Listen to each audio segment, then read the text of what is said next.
In the first quarter, there was a sizable increase in service revenues for JD.com Retail, providing services to third-party sellers on the platform. Do you expect that to continue in the second quarter and into the rest of the year? I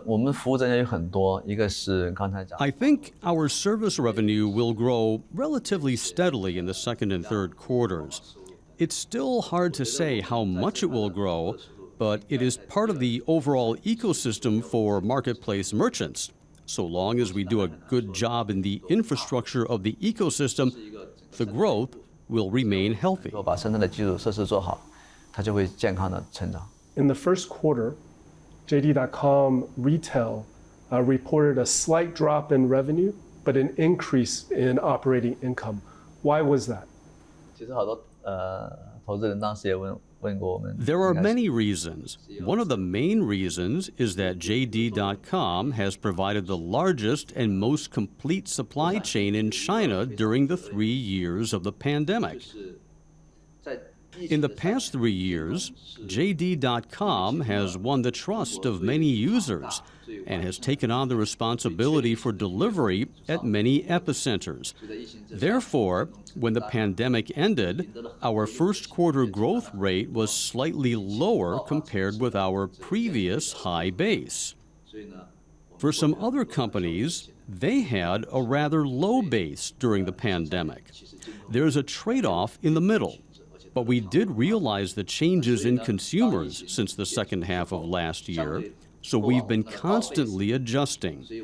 I believe you'll see an upward curve in the growth rate when we release results for the second quarter. So you're expecting revenue to start to increase again in the second quarter? We will definitely get better and better. What does that tell you about the rest of the year and what to expect in terms of the marketplace for the rest of this year? Judging from our own business situation, JD.com is constantly gaining consumer recognition, so we're relatively optimistic and confident in the second half of the year overall. Right now, for JD.com, what would you say is of greater importance, market share or profitability? In the long run, I think market share is necessary for the survival of every enterprise. When you don't have market share, the profits are actually fake. So I don't think this is what an aggressive company like JD should do, caring only about profit. We've always believed that profit should be a natural outcome, but a warning indicator in operation. We couldn't take on measures that turn out to be too aggressive and lead to a big decline in profits. But as long as the measures to expand our market share are reasonable, we should take them to serve more consumers and gain recognition. So we make long-term market share a priority. What are you thinking about overseas going forward? We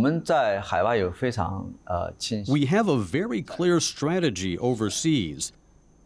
JD.com has advantages in supply chain and logistics. Of course, it may take some time because of the overseas market. I believe that we can see more and better progress overseas in the second half of this year and next year.